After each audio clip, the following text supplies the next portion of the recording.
And welcome from Switzerland 2023 Starboard generation 12'6 times 30. And the first thing we notice is the huge rocker line here on the front. No, I don't mean a sweaty guy with a guitar and a fading hairline. No, rocker is also what we call the bending here in the front. It's more than normal.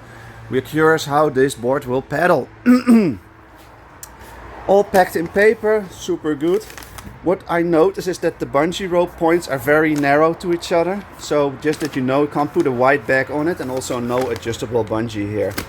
Comes with a dolphin fin with enough surface so you can use this board in flat water. 2 side fins. That's exciting. Maybe we can play in the waves without the main fin, just these side fins, make a tourney. A key for the vent and some marketing materials. Comes with a VA pump. Stay in the green. Foldable foot base, super good.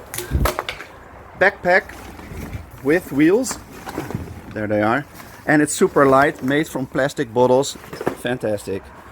Alright, so from tail to the nose, comes with a leash, flat line. That's actually good for in the waves, because if you stand on the leash, it's not so voluminous like a curled leash. Then here the vent. This is the push-push system. So just push, air comes out. No more pushing and turning. Kick pad here, so little elevated EVA, so you can stomp your foot against it. Again, if you are in the waves or on the river or doing freestyle, you can push the tail down, make some spins. I like it when the EVA on the tail has a little difference than in the front, because with my foot, without looking, I can sense that I'm at the end of the tail and I won't step over. EVA, diamond groove, crocodile skin. Here is the cushioned handle, a little bit thick if you want to play in the waves, because then your foot will stand on it, so it's not flat, just the way it is. Something about marketing with mangroves. There's a code that we will scan how to, and the International Canoe Federation. So important is actually, this is a welded rail technology. It means it's not just glued, it's also welded, so in heat bounded. So you're not dependent on the glue only. Woven drop stitch, that's the material inside. Actually the board felt pretty heavy when carrying it. It's 11 kilos according to Starboard website. We'll put it on the scale for you. Then this material here, so this is actually the skin, hope you can see it. And then here there's an extra layer on it. Parabolic rail they call it. It's also at the bottom. And to make the board stiff, well, it's a 6-inch woven drop stitch double layer board, so it will be stiff anyway. There's a shoulder strap. Let's look at the bottom. Nice big D-ring here. Just notice that this PVC is right kind of thin, so don't drag it behind the boat with 3 adults on it, it will break.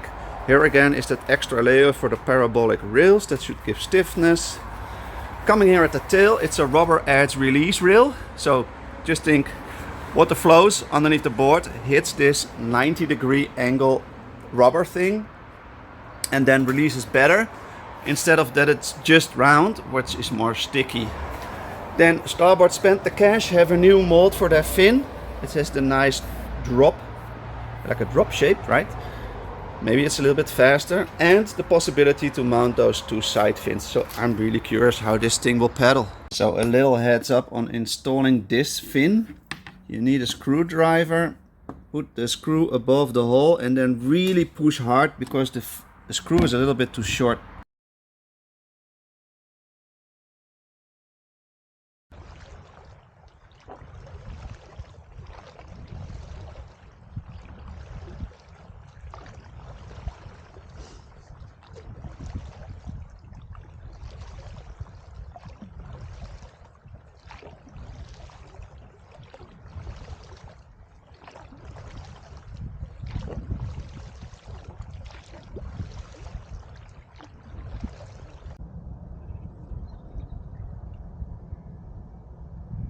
Check out the golden ball.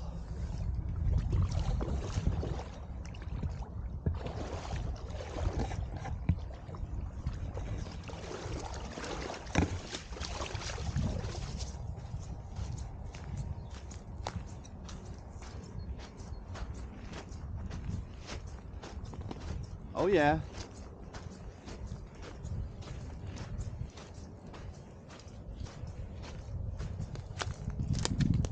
It must be in Hawaii that when you find a golden ball, it brings good sales for the season.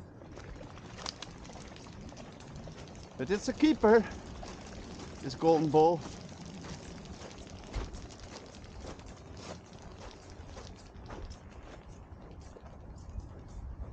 Alright, so I guess leave it in the comments what the hell I'm gonna do with this golden ball. Or if you're missing a golden ball, then, you know, let me know in the comments. Got your golden ball here. Thanks, now I'll do some lunch.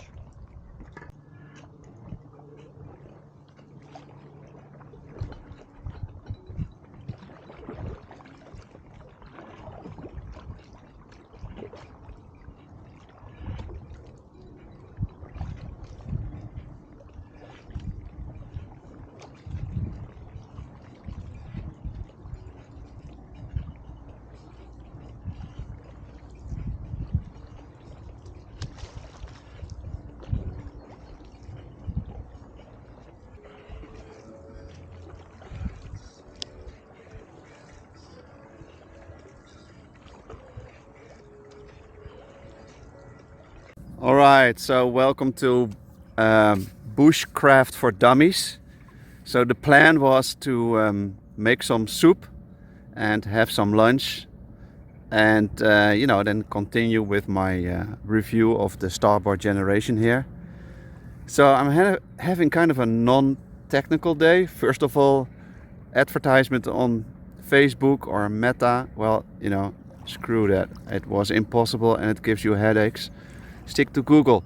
Anyway, so the next thing is that I did bring the heater, the pan. There is water, but I forgot the bouillon to put in it. So don't fancy like drinking hot boiled 4 Zetterzee water. So I guess I can forget about the soup and I'll just stick to some bread.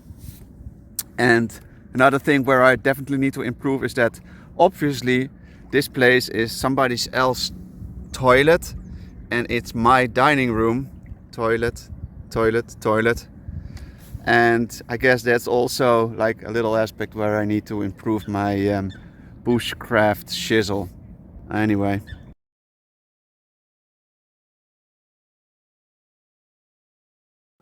Alright, so how was it like to pedal the board? Well, here on this super flat lake, it pedals like an all-round board.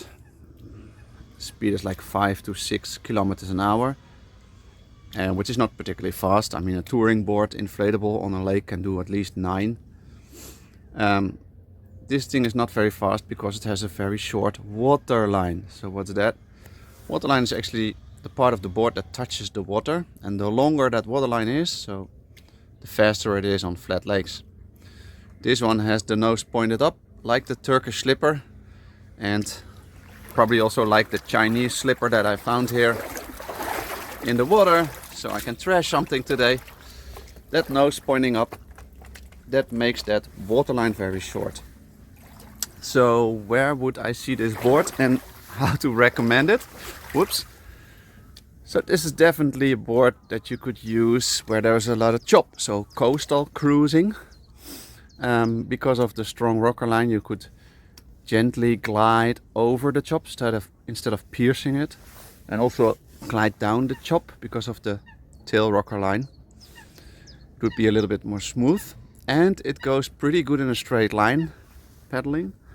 So this board would be better than like an all-round board that is shorter and wider with the nose pointing up.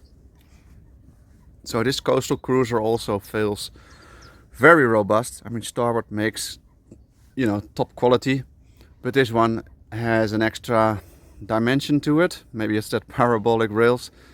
It definitely feels very sturdy, and I would also have no problem with leaving this thing pumped up all summer, as long as you store it somewhere in the shade. And also if you would want to take it along on your motor or sailing boat, the hull will not be punctured so fast if you have pointy objects on your boat.